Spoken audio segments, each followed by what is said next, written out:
これが欲しいのか？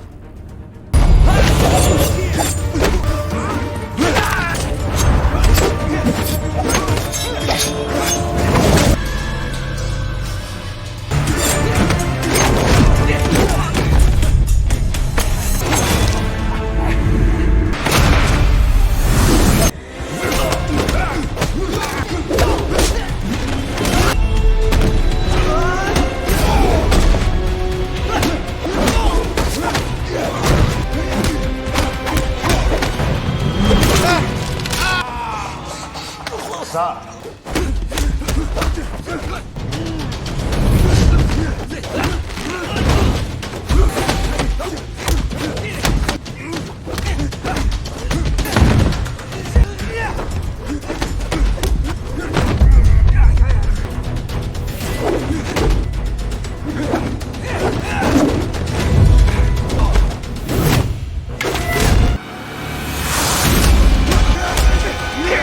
The story begins in Japan, where Casey Bowman lives a quiet and disciplined life as a respected martial arts instructor at the Koga Dojo.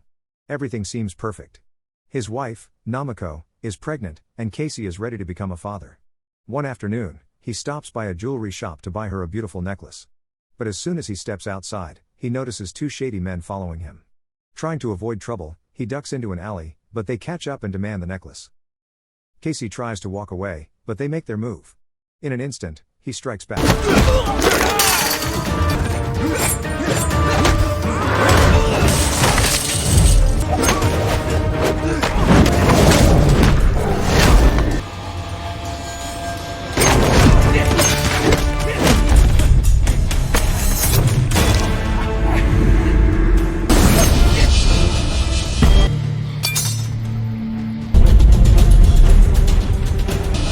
In just few seconds both of them are beaten and on ground. As he turns to leave, Casey notices a strange symbol etched on their knives, but he decides not to think much of it and walks away. That night, he returns home, gives Namiko the necklace, and the two share a peaceful moment, not knowing it will be their last. Later that night Namiko wakes Casey up grieving dark chocolate. But she tells him not to worry, but Casey insists on getting it for her and slips out into the night. But while he's gone, a masked intruder breaks into their home, armed with barbed wire. When Casey returns, he finds Namiko's lifeless body on the floor, her throat slashed, the necklace he bought for her soaked in blood. The pain is unbearable. That night, Casey's heart hardens, love turns into vengeance. At the funeral, his old friend Nakabara shows up. He runs a dojo in Thailand and invites Casey to come and train, hoping it will help him heal. But Casey refuses. He wants justice. Haunted by the symbol he saw on the thugs' knives, he begins to investigate. Eventually, he remembers the triple kick technique the attackers used and traces it back to a place called the Zuma Dojo. When he visits the school, the students deny everything and surround him, ready for a fight. Outnumbered, Casey doesn't hesitate.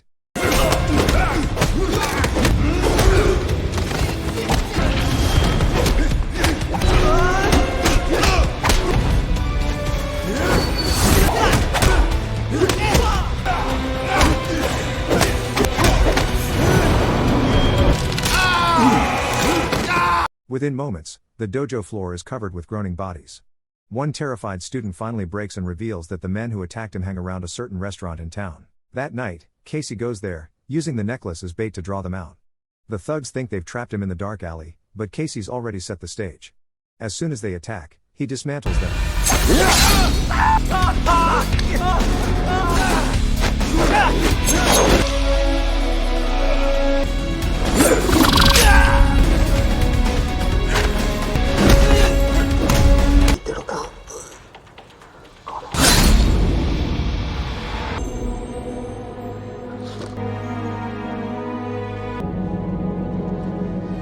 When it's over, the alley is silent, and Casey believes the war is over.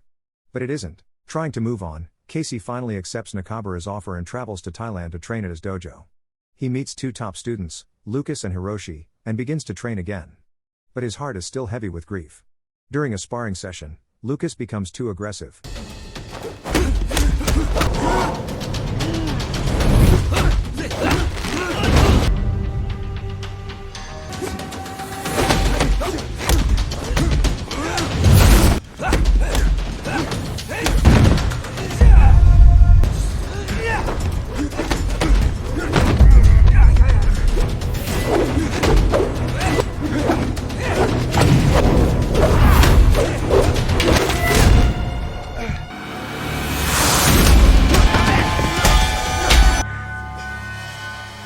whole dojo freezes until Nakabara steps in to stop him.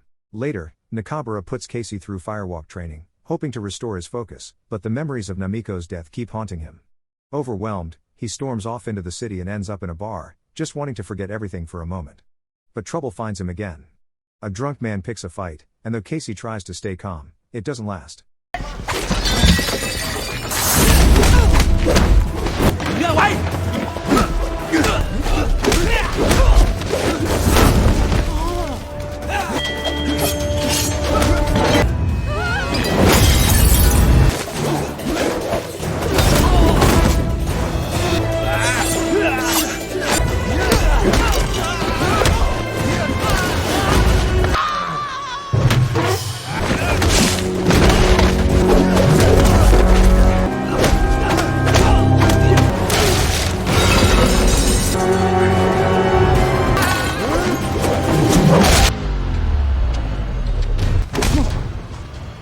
Again.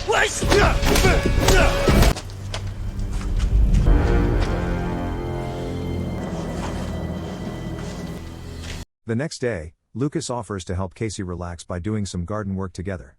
But while picking fruit, Lucas is suddenly ambushed and murdered, strangled with the same barbed wire that killed Namiko.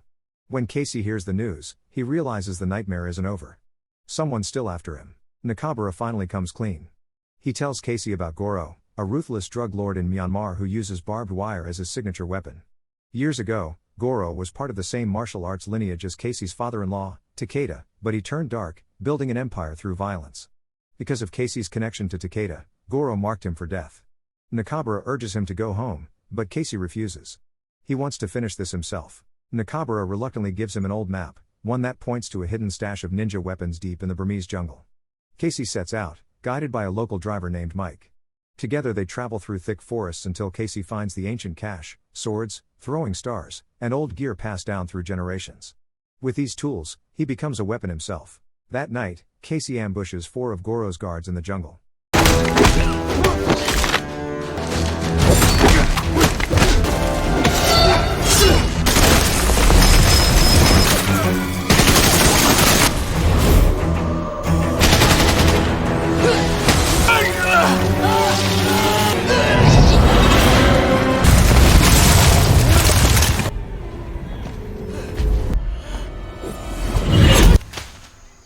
After stealing their gear, then, disguised and armed, he infiltrates Goro's compound under the cover of night.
Finally, he comes face to face with Goro. The man acts innocent at first, but the barbed wire wrapped around his fist says everything. And it seems he is ready to end what he started.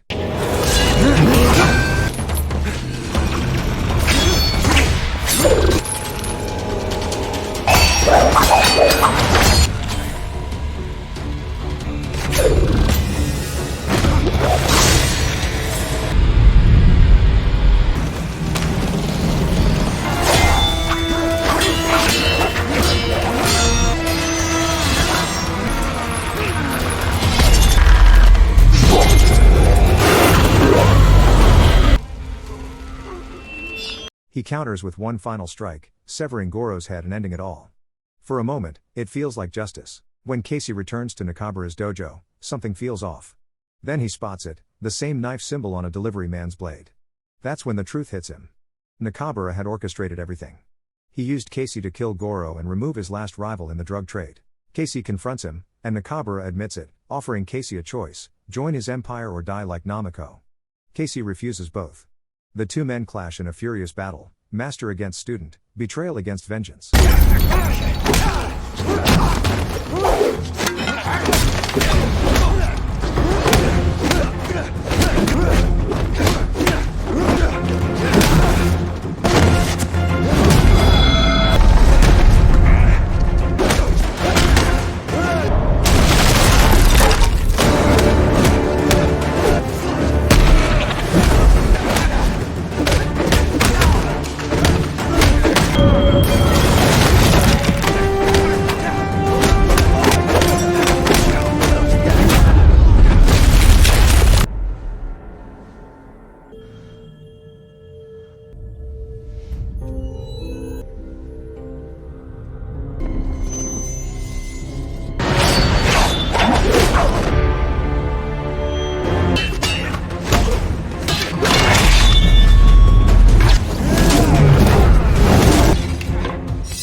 Afterward, Hiroshi learns the truth and helps Casey uncover the hidden drug stash beneath the dojo.